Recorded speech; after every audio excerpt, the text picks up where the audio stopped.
Election से पहले सियासी जमातों का जोर कैंपेन पे होता है और इन्हीं कैंपेन के दौरान वो अवामुन्नास से बहुत सारे दावे और वादे करते हैं जिसके लिए एक बाकायदा मंशूर बनाया जाता है और यानी कि मैनिफेस्टो। और इस मंशूर में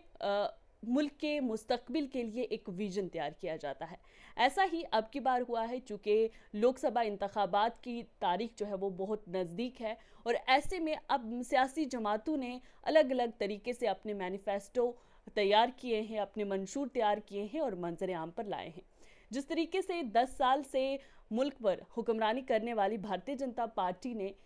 अब अपना मंशूर जो है यानी कि कल अपना मंशूर मंजर-ए-आम पर लाया है और उससे पहले 5 अप्रैल की बात करें तो कांग्रेस ने अपना मंशूर जो है वो शाया किया था।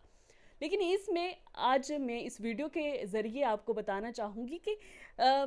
कांग्रेस का और भारतीय जनता पार्टी का जो मैनिफेस्टो है, जो मंशूर है, उसमें कौन सी चीज़ें बताई गई हैं, कौन से वादे अवामुन्नास के साथ किए गए हैं, कौन से दावे अवामुन्नास के साथ किए गए हैं। तो मैं आपको बताऊं कि कल ही जो हमारे वज़ीर आज़म हैं नरेंद्र मोदी, उनकी क़यादत में भारतीय जनता पार्टी ने अपना मंशूर जो है वो शाया किया है, मंजर आम पर लाया है और इसमें इन्होंने अपने इस मैनिफेस्टो का जो उन्वान रखा है, मैनिफेस्टो का जो नाम रखा है, वो रखा है संकल्प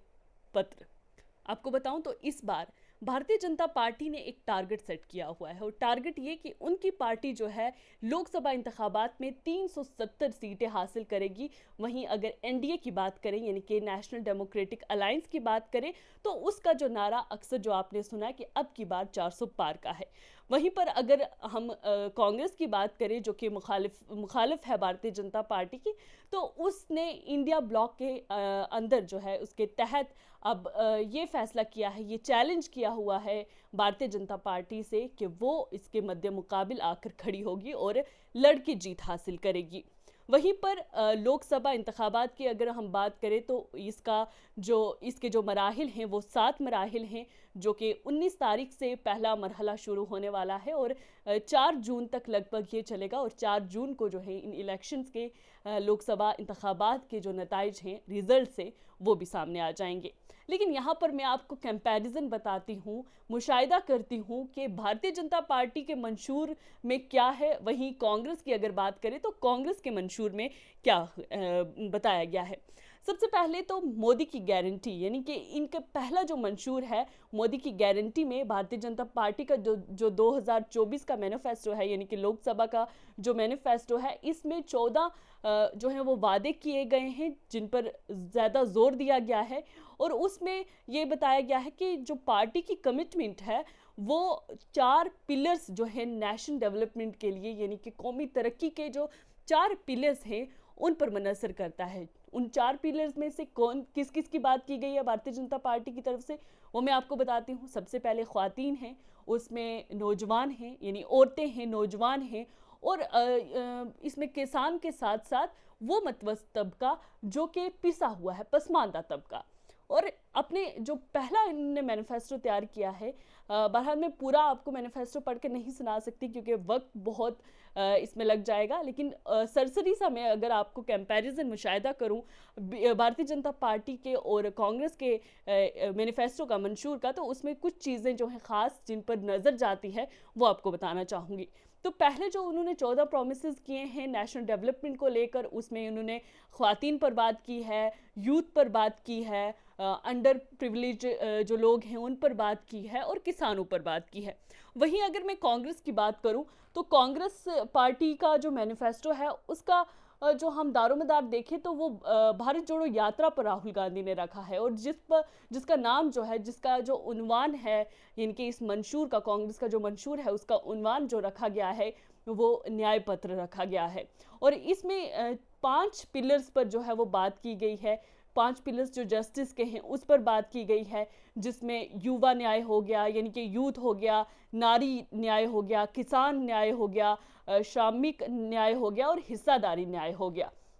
और इसके अंदर इन्होंने 5 जो गारंटीज हैं वो दी हैं। वहीं पर इन दोनों पार्टीज की अगर बात करें तो इन्होंने ज़्यादा अगर टारगेट किसी को चीज़ को किया है तो वो यंग वोटर्स हैं उनको किया है, क्योंकि अगर हम बात करें तो अब के जो नए वोटर्स इसमें आएंगे यानी कि वोट देने के लिए आएंगे 18 से 19 बरस के जो लोग हैं, बच्चे हैं, नौजवान हैं, तो उस पर ज़्यादा जो है वो जोर दिया गया है दोनों पार्टीज़ की जानिब से, क्योंकि इसमें लगभग अगर हम तादाद करें नौजवान नए वोटर्स की, तो वो ये बनती है 1.8 करोड़ जो नए वोटर्स आते हैं।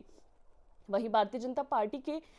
जो मंशूर है उसमें दूसरी जो बड़ी बात की गई है वो ये की गई है कि जितने पेपर स्कैम हुए, जितनी लीकेजेस हुई, मतलब पेपर लीक हुए, तो उसके खिलाफ जो है लॉ इम्प्लीमेंट किया जाएगा अगर वो इक़्तिदार में आ जाते हैं। और जो गवर्नमेंट में बहुत सारी वैकेंसीज होती हैं, मतलब जॉब्स की वैकेंसीज होती हैं, उनको एक मुकम्मल तरीके से एक वक्त में जो है एक टाइम मैनर में जो है उसको कंप्लीट किया जाएगा और जॉब्स दी जाएंगी। वहीं पर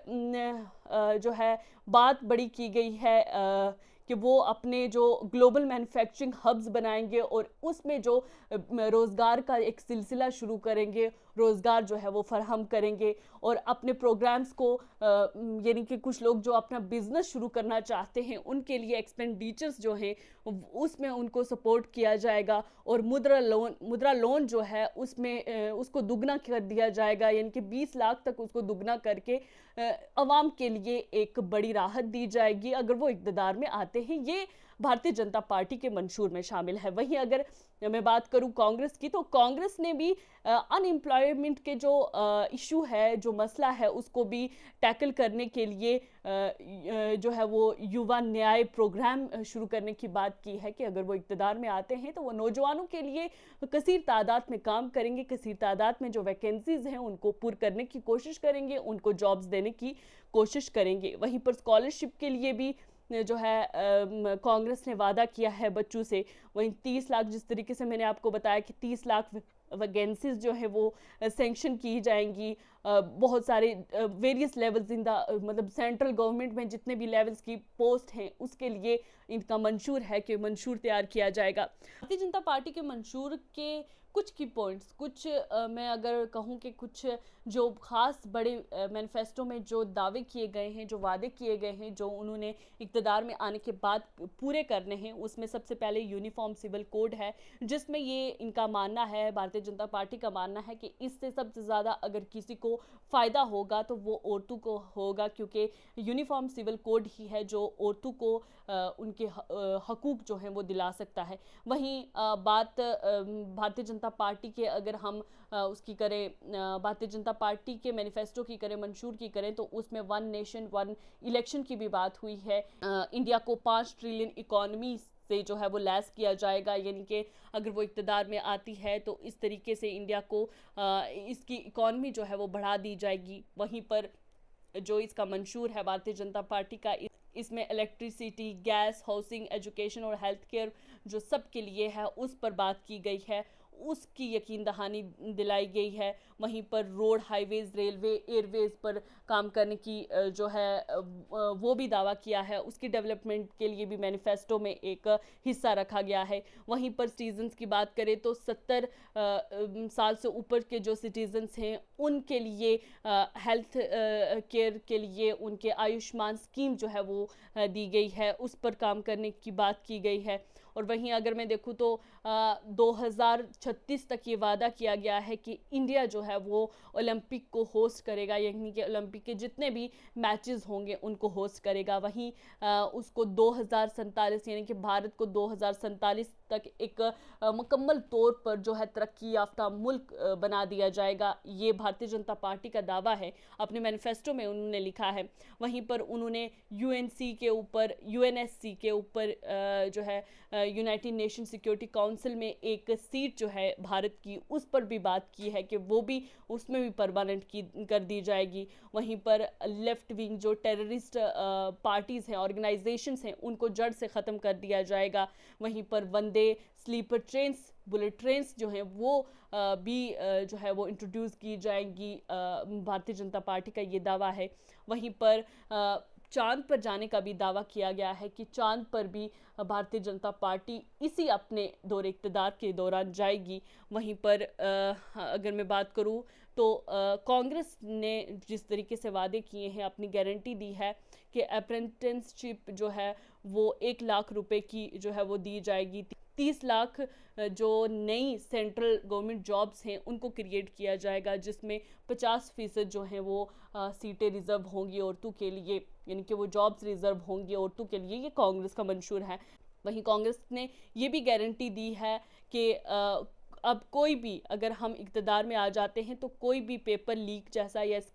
पेपर स्कैम जैसा कोई भी मामला नहीं आएगा। उस पर जो है ज़ोर और उस पर काम किया जाएगा और ऐसी चीज़ों को ख़त्म कर दिया जाएगा। वहीं अग्निपथ स्कीम को ख़त्म करने की कांग्रेस ने बात की है। वहीं अगर हम देखें तो अनलिमिटेड इंटरनेट जो है कैंपसेस में उनको देने की बात की है। वहीं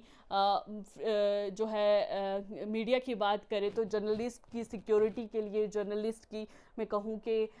उनकी फ्रीडम के लिए बात की गई है। कांग्रेस ने अपने मंशूर में इन चीज़ों का जिक्र किया है। वहीं दलित, आदिवासी, ओबीसीज, एससी, एसटीज़ के लिए रिजर्वेशन की जो वो एक कड़ी है, उस पर भी कांग्रेस ने अपना जो नज़रिया है वो रखा है और ये अपने मंशूर में शामिल की हैं। वहीं मैं अगर बात करूँ तो एजुकेशनल लोन जो है राइट ऑफर्स स्टूडेंट्स के लिए जो है मंशूर में शामिल की हैं। वहीं स्पोर्ट्स स्कॉलरशिप जो कि 10,000 रुपये तक जो है स्पोर्ट्स स्कॉलरशिप कांग्रेस ने अपनी तरफ से मैनिफेस्टो में दायर की हैं कि इस तरीके से जो स्टूडेंट्स हैं, जो स्पोर्ट्स में काफ़ी अच्छे खेलते हैं, कूदते हैं, जो भी कारकर्दगी करते हैं, उन बच्चों के लिए भी 10,000 रुपये की स्कीम जो है वो दी जाएंगी, उन्हें दिया जाएगा। क्लीन एयर, क्लीन सिटीज़ और ग्रीन एनर्जी जॉब्स के लिए जो है पॉलिसीज़ बनाई जाएंगी। और इस तरीके से बहुत सारे मंशूर जो हैं वो अलग अलग तरीके से भारतीय जनता पार्टी ने और कांग्रेस ने जो है अपने वादों में किए हैं, अपने मैनिफेस्टो में किए हैं, मंशूर में किए हैं। लेकिन मंशूर तो हर बार बनते हैं, हर बार दावे वादे किए जाते हैं, किस तरीके से पूरे होते हैं, कहाँ पूरे होते हैं, कब तक आवाम जो है इन पर यकीन रखती है और किस तरीके से आवाम इलेक्शन के दिन अपनी कारकर्दगी, अपने फ़राइज़ और अपनी जो ड्यूटी है, ज़िम्मेदारी है, वो किस तरीके से निभाती है, ये भी पता चल जाता है जब नताइज सामने आते हैं।